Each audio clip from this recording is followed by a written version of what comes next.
Gaza की Jabalia इलाके में हुए बम विस्फोट में इसराइल के 3 युवा सैनिकों की मौत हो गई। गिवाती ब्रिगेड की रोतीम बटालियन के ये जाबाज सैनिक एक नियमित गश्त के दौरान निशाने पर आए। इस हमले को हालिया संघर्ष की सबसे घातक घटनाओं में गिना जा रहा है। एक बार फिर युद्ध की आग में झुलस गया एक परिवार, एक बटालियन और एक राष्ट्र। जबालिया गाजा के उत्तरी हिस्से में हुए घातक सड़क किनारे बम हमले में इस्राएली सेना के 3 जवानों की जान गई है। हमले की जिम्मेदारी फिलहाल किसी संगठन ने नहीं ली है, लेकिन कहा जा रहा है कि यह स्पष्ट रूप से एक सुनियोजित हमला था, जिसे हमास की तरफ से बिछाए गए जाल के रूप में देखा जा रहा है। गौरतलब है कि इसराइल की तरफ से लगातार गाजा में बमबारी की जा रही थी, जिसमें हजारों बच्चों समेत महिलाओं की जान जा रही थी। 22 साल के उमर वैन गेल्डर गिवाती ब्रिगेड की रोतेम बटालियन के एक बहादुर और समर्पित सैनिक इसराइल की ओर से कहे गए, जो इस हमले में शहीद होने वाले में शामिल थे। यरूशलेम में हुए उनके अंतिम संस्कार में हजारों लोग शामिल हुए। उनकी यूनिट कमांडर की आंखें नम थी जब उन्होंने कहा, उमर सिर्फ एक सैनिक नहीं, एक प्रेरणा थे। वो हर मुश्किल में सबसे शांत और बेहद मजबूत रहते थे। बाकी 2 जवानों की पहचान इसराइल की ओर से सार्वजनिक नहीं की गई, लेकिन देश भर में एक ही भावना है, दर्द, गर्व और आक्रोश। नागरिकों ने मोमबत्तियां जलाई, झंडे झुकाए और सड़कों पर शांति मार्च निकाले। इस हमले के बाद इस्राएली डिफेंस फोर्सेज यानी आईडीएफ ने उत्तरी गाजा में जवाबी कार्रवाई शुरू कर दी। टैंकों और ड्रोन की तैनाती बढ़ा दी गई है। सेना के मुताबिक यह हमला गाजा में चल रहे सैन्य अभियान का हिस्सा था और इसके पीछे एक आतंकी गुट की योजना थी। इसराइल के प्रधानमंत्री बेंजामिन नेतन्याहू ने कहा है कि गाजा के जबालिया इलाके में हुए सड़क किनारे बम विस्फोट को हम ऐसे ही नहीं छोड़ेंगे। उन्होंने इसे हमारी न्यायपूर्ण लड़ाई में दिल दहला देने वाली कीमत बताया और शहीदों के परिवारों के प्रति संवेदना व्यक्त की। नेतन्याहू ने अपने बयान में कहा, हमारे सैनिकों की शहादत ने हमारे दिलों को तोड़ दिया है, लेकिन हम अपनी लड़ाई जारी रखेंगे। इसराइल हमास के सैन्य और सरकारी ढांचे को नष्ट करने, सभी बंधकों को मुक्त करने और गाजा को इसराइल के लिए खतरे से मुक्त करने तक अपनी लड़ाई जारी रखेगा। शहीदों की शहादत व्यर्थ नहीं जाएगी और इसराइल अपनी लड़ाई जारी रखेगा। इससे पहले जब गाजा में 8 इस्राएली सैनिकों की शहादत हुई थी, तब भी नेतन्याहू ने कहा था, हमारी न्यायपूर्ण लड़ाई में दिल दहला देने वाली कीमत चुकानी पड़ी है। उन्होंने शहीदों के परिवार के प्रति संवेदना व्यक्त की और कहा कि इसराइल अपनी लड़ाई जारी रखेगा। नेतन्याहू की ये बयान इसराइल की दृढ़ता और हमास के खिलाफ उसकी प्रतिबद्धता को दर्शाते हैं। हालांकि इन बयानों की आलोचना भी की गई है। विशेष रूप से विपक्षी नेता यायर लापिड ने आरोप लगाया कि प्रधानमंत्री राष्ट्रीय एकता के बजाय राजनीतिक लाभ को प्राथमिकता दे रहे हैं।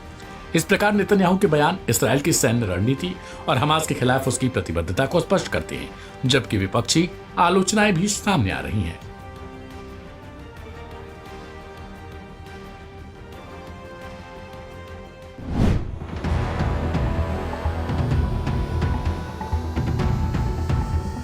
ईरान के परमाणु कार्यक्रम को लेकर आईएईए की एक रिपोर्ट ने इसराइल और अमेरिका को मुसीबत में डाल दिया है। इस एक रिपोर्ट से ट्रंप प्रशासन से लेकर नेतन्याहू तक हैरान है और उन्हें अब आभास हो चुका है कि प्रतिबंधों के बावजूद ईरान उस स्थान तक पहुंच गया है जहां से उसे रोकना बेहद खतरनाक होगा। दरअसल अंतर्राष्ट्रीय परमाणु ऊर्जा एजेंसी यानी आईएईए की एक रिपोर्ट बताती है कि ईरान के पास अब इतना संवर्धित यूरेनियम मौजूद हो चुका है जिससे वो 9 परमाणु बम बना सकता है। रूस ने जहां ईरान के शांतिपूर्ण परमाणु अधिकारों का समर्थन किया है, वहीं अमेरिका और उसके सहयोगी देश खतरे की घंटी बजा रहे हैं। इस बीच बातचीत रुक गई है और तनाव लगातार बढ़ता जा रहा है। क्या दुनिया एक और परमाणु संकट की ओर बढ़ रही है? आईएईए की ताजा रिपोर्ट में बड़ा खुलासा हुआ है। ईरान ने 60% तक संवर्धित यूरेनियम का भंडारण कर लिया। अगर इसे और प्रोसेस किया जाए तो इससे 9 परमाणु हथियार तैयार किए जा सकते हैं। हालांकि ईरान का दावा है कि उसका परमाणु कार्यक्रम पूरी तरीके से शांतिपूर्ण है। ईरान के बढ़ते यूरेनियम संवर्धन को लेकर जहां अमेरिका और उसके सहयोगी देश अलर्ट मोड में हैं, वहीं रूस ने पूरी मजबूती से ईरान का समर्थन कर दिया है। क्रेमलिन ने आईएईए की रिपोर्ट के बाद भी साफ किया कि ईरान को शांतिपूर्ण परमाणु ऊर्जा का अधिकार है और उसे न केवल धमकाया नहीं जाना चाहिए बल्कि बातचीत के रास्ते पर लाना चाहिए। ऐसे में रूस का यह स्टैंड क्या वाकई मध्यस्थता की कोशिश समझी जाए या फिर वैश्विक शक्ति संतुलन में एक नई चाल? रूस ने अमेरिका की चिंताओं को सिरे से खारिज करते हुए कहा है कि ईरान का इरादा परमाणु बम बनाने का नहीं।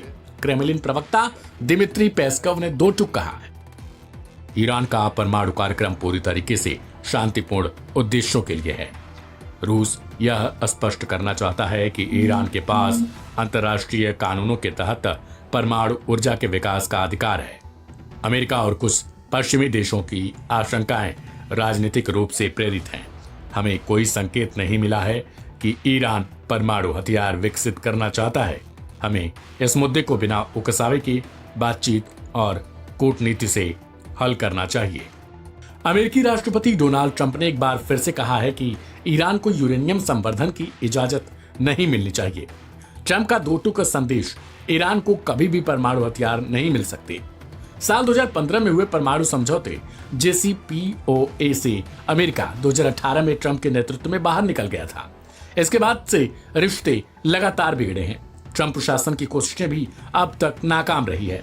रूस अब इस विवाद में मध्यस्थ की भूमिका निभाना चाहता है, लेकिन विश्लेषकों का कहना है कि यह मध्यस्थता नहीं बल्कि एक रणनीतिक दांव है ताकि अमेरिका और उसके सहयोगियों पर दबाव बढ़ाया जा सके। IAEA विशेषज्ञों का कहना है कि 60% संवर्धन एक टेक्निकल सीमा है। अगर ईरान चाहे तो हफ्तों में हथियार स्तर यूरेनियम बना सकता है।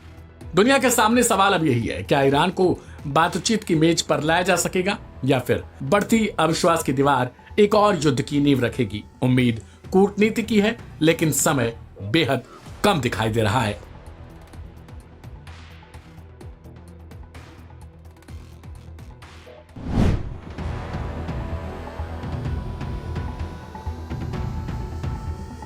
यूक्रेन ने रूस पर जिस तरीके से ड्रोन अटैक किया और जिस तरह से रूस के 40 से ज्यादा फाइटर प्लेन को बर्बाद कर दिया, उसे देखने के बाद पूरी दुनिया हैरान है, क्योंकि रूस के शक्तिशाली S-400 मिसाइल रक्षा प्रणाली इस हमले को रोकने में नाकाम रही है, जिसके बाद S-400 पर भी सवाल उठने लगे हैं।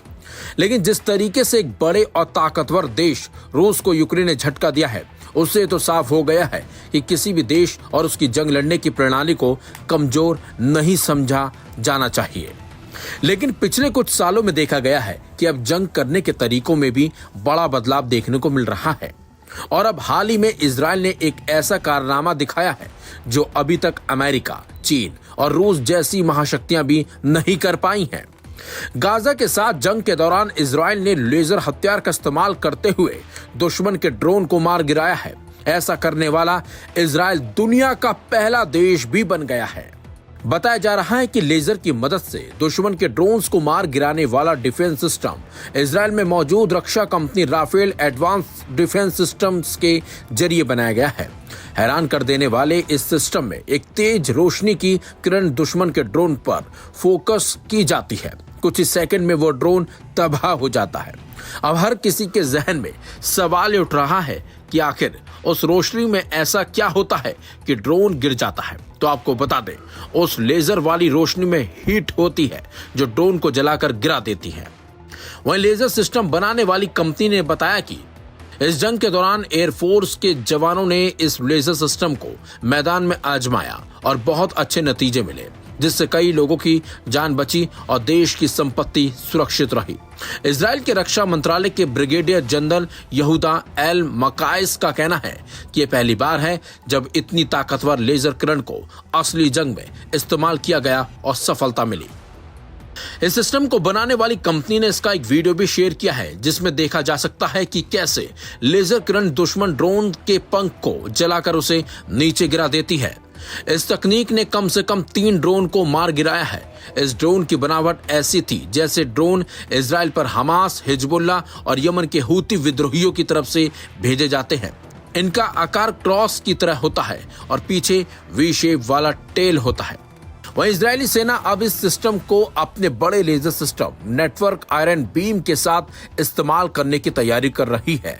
एक्सपर्ट्स का मानना है कि ये तकनीक दुश्मन ड्रोन को मार गिराने के लिए बहुत फायदेमंद है, जिससे महंगे मिसाइल इंटरसेप्टर की जरूरत नहीं पड़ेगी।